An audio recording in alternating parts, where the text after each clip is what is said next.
Ultraman as a brand is doing very well as of late. What with all the Marvels, the YouTubes, the streaming platforms, the Netflixes, the Shins, all of these things that are currently either announced or are available right now are all adding to the cumulative takeover Ultraman is having on the Western world and beyond.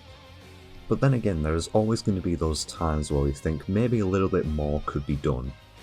So I'm going to just do a little bit of a ramble right now and talk about things that I would want to see from Ultraman as a brand in the future going forward, either this year and even beyond that into the next few years.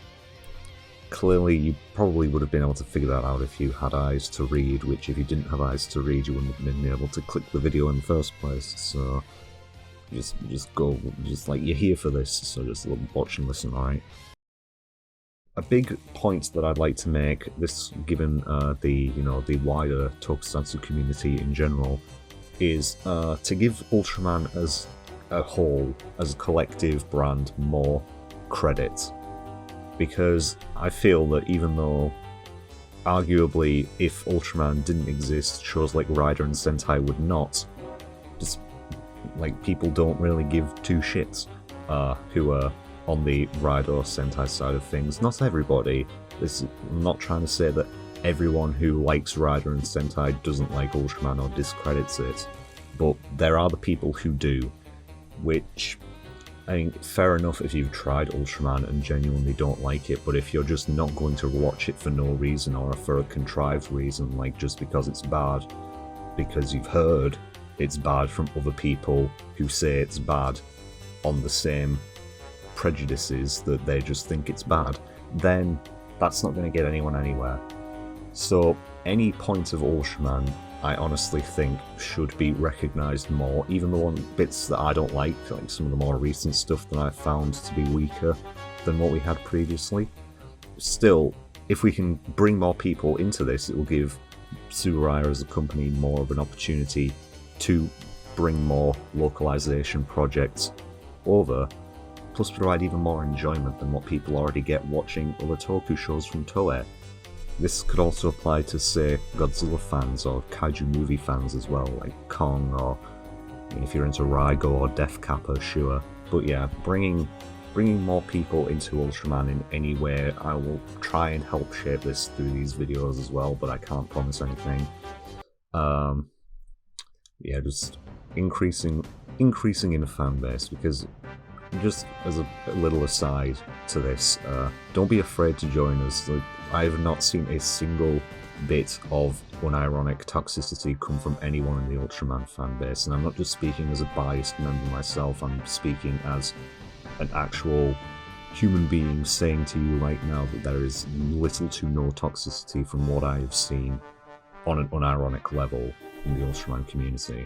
So if you like nice people, you could, talk to us as well, that would be cool. As an extension to the point that I've just brought up as well, I feel like the Showa era of any tokusatsu, but also very specifically to the case of this video, Ultraman, is heavily overlooked, purely for the reason that people who have gotten so accustomed to the most recent shows are just look at Showa and be like, lol, made in the 70s, so it's old, that means it's bad. It came out before 2013, which means it is bad because it's old.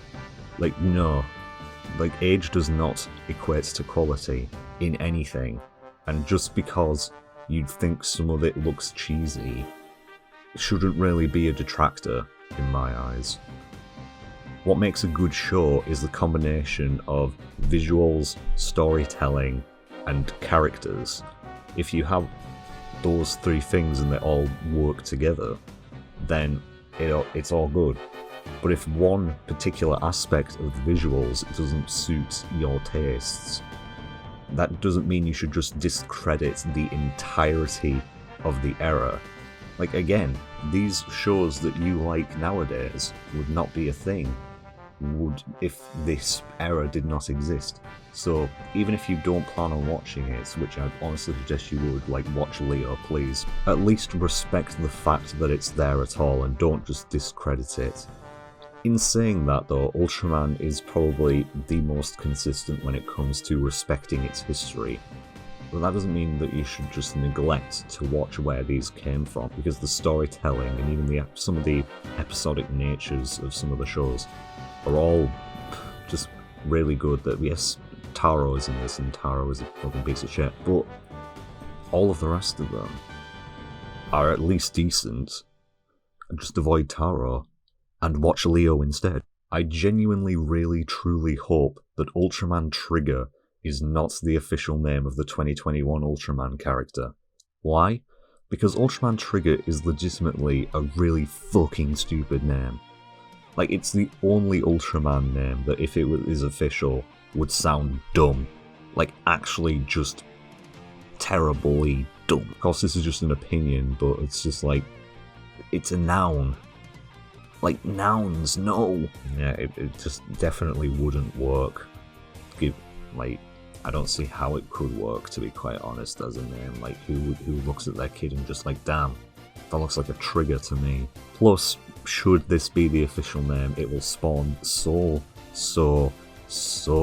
many immediately oversaturated and immediately overused memes and jokes. Like, do you get it? It's Ultraman Trigger, which means it's Ultraman holding a gun. Do you get it? It's Ultraman Trigger, meaning the Ultraman's head is a gun trigger. Oh, get it? It's Ultraman Trigger. More like Ultraman Triggered, haha, funny, best. Shin Ultraman, I hope, is at least halfway decent. I did very much like Shin Godzilla when it came out, and of course the same creative team is behind it, as I'm sure you've heard a million times before now. I'm a little bit skeptical, though, as to how the storytelling and the production of Shin Godzilla could translate well into an Ultraman setting. I mean, this is all going off of presumptions here simply because we don't know anything. I mean, it would have been nice if the trailers had any, like, you know, dialogue to, like, go off of anything with, but from the little we know so far, as in it's going to be a Shin Godzilla-ified original 66 Ultraman remake, it doesn't leave much in the way of anything to go off of. But just on what we do know, it could be good. It just could be good, and I'm very hopeful that it is. Again, it'll be another factor into getting more people into Ultraman, specifically more in this case, Godzilla fans, I'd say, given, you know, Shin Godzilla is a thing that exists. The Absolutian storyline that was set up in Absolute Conspiracy was the best part of the entire thing. I haven't exactly made my opinions on the entirety of Absolute Conspiracy known publicly, but I thought it was a very, very mixed bag at best. But for a majority of it, it was kind of like not worth the time and just 90 minutes of setup. But in being 90 minutes of setup, it did set up a very interesting storyline, which of course we know is going to progress further.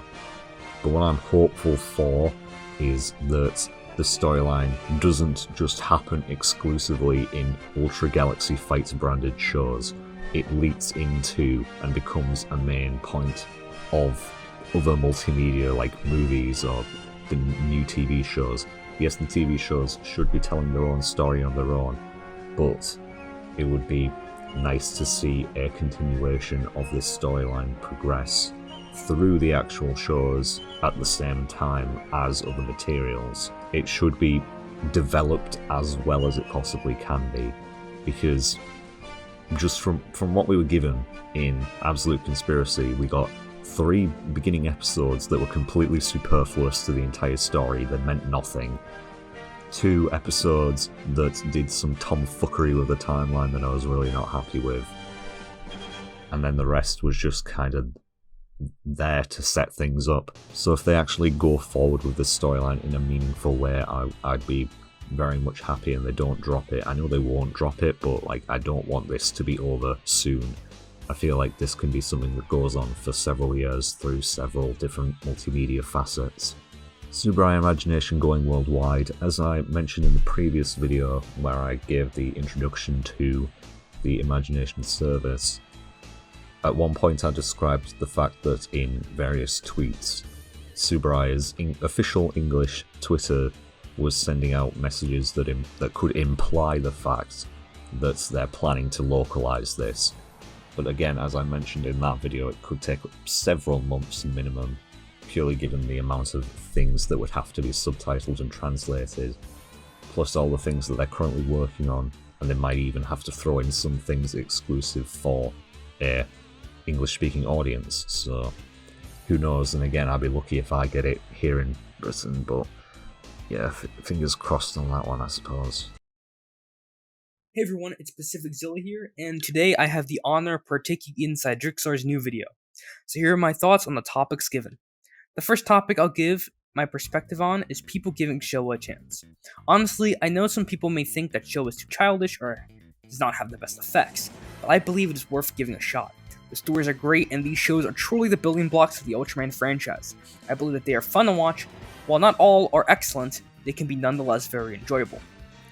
The next topic I'll be discussing is, will Shin Ultraman be halfway decent? I believe Shin Ultraman will be pretty good. I believe that if Anno and Higuchi do the same they do with Shin Godzilla, if it will be even better, or have the same point in decency. But yet again, Shin Ultraman will probably be more of a success because Ultraman just more popular in general in Japan. So I think it'll be a success in Japan, maybe not so much in the States. I think it will be interesting to see Ultraman without a color timer and the kaiju integrated into this film. The third topic I will be discussing is the Absolution storyline, and that it's not just restricted to the Galaxy Fight shows. I believe this will be integrated throughout the franchise and will have a toll to take on future Ultra shows. I believe this because in the end of the show, it ties directly into Ultraman Z, which shows TAC will definitely reach into other shows in the future. Like, have an impact. That's mainly what I mean. It's going to have an impact on other shows. It's going to possibly affect the way it's handled.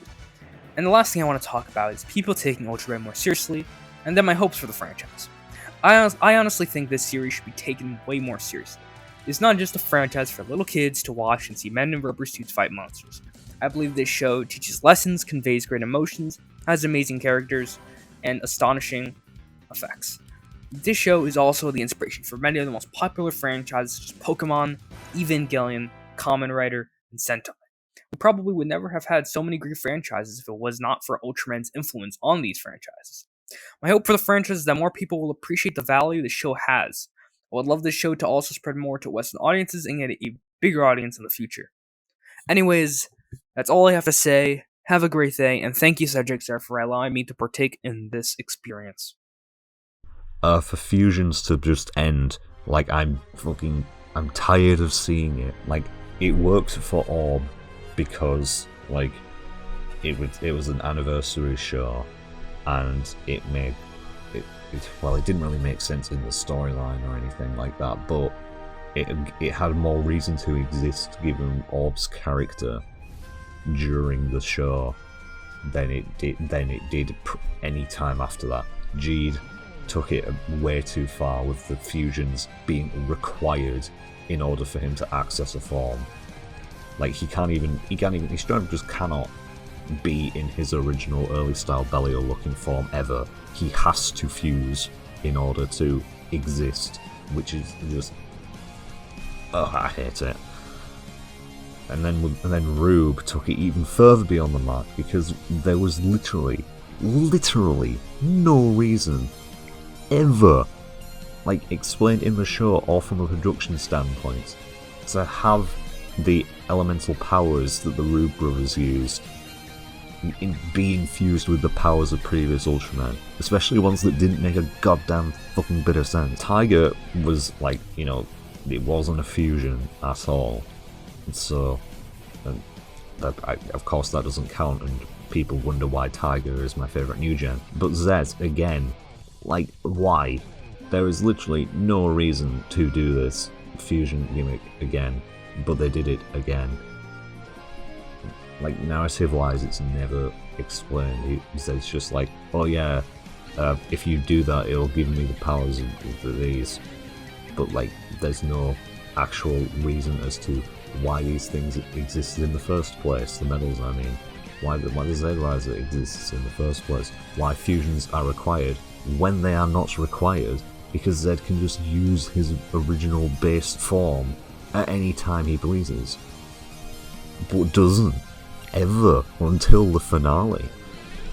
Why? Oh yeah, I fucking forgot about Tiger Tri-Stream. Oh god. Yep. Less egregious, but still an issue. King of Victory, I suppose. There's also an issue with Kaiju as well. It's becoming way too common nowadays. I know it doesn't happen as often, but it's still becoming like, oh hey, we can't come up with an original monster design. I know. Let's just take two from before and smush them together.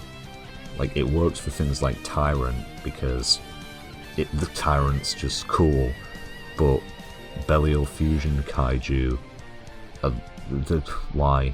Sure, their design is fine, but it's very obvious why they were doing it. Tyrant didn't need to be a fusion, but they made it one because it's cool. But yeah, but for obvious reasons, given the Ultraman fusions of the current generation, that they would do the same for the Kaiju as well, so they can sell more of them toys. Oh yeah, by the way, speaking of the term new gen, can that just stop? Right? You know the word climax, that means the end, yeah? The finale, the finish. I don't why is Zed still considered a new gen? Shouldn't he be considered like an actual, like the start of the Reiwa era? Well, I mean Tiger should be as well, but like that's not the point. And considering Tiger is like, you know, not exactly a new gen show anyway. But still, they literally called the title of the Tiger movie New Generation Climax, yet it hasn't climaxed. It's continuing. Why? Like, it's exactly the same problem with New Super Mario Bros. On the DS, yeah? Like, it's not new anymore. Like, what's going to happen in 10 years' time when the next set of... if Ultraman's still continuing in 10 years, which I hope it is as well. Like, what the new gen going to be called? The somewhat recent generation. Like, it's a dumb name. I don't like it. It's like Trigger. It's just like, I don't like it. Like, when they're not new, what they're going to be called. It's like they're not going to be new forever. So calling something new forever when it's not going to be is dumb. Yeah, those are some random thoughts from me and some other people who I completely forgot to mention were going to be invading this video, but yeah, oopsies. I apologise if the quality was not as comic genius levels of writing like it usually is in my more scripted ones, but this is just kind of a rambly mess of rambly, thoughty rambles about, you know, where I'm looking to see Ultraman, and in simple terms, forward, but in more detailed terms, well, you've just heard it. If you want to, you know, go back and listen to it again to recap, then sure, I'm not going to stop you, am I? But anyway, if you want to let us know what your thoughts for the future of Ultraman are, sure, go ahead. I'm not going to stop you from doing that either. But other than that, thank you to my special guests that appeared earlier. Thanks to you for listening to us go on for probably way too long about Ultraman and where we'd like to see it go in the future. If you are one of the people at the beginning who doesn't take Ultraman seriously, who happens to be watching this, please take Ultraman seriously and please watch Leo. But other than that, bye.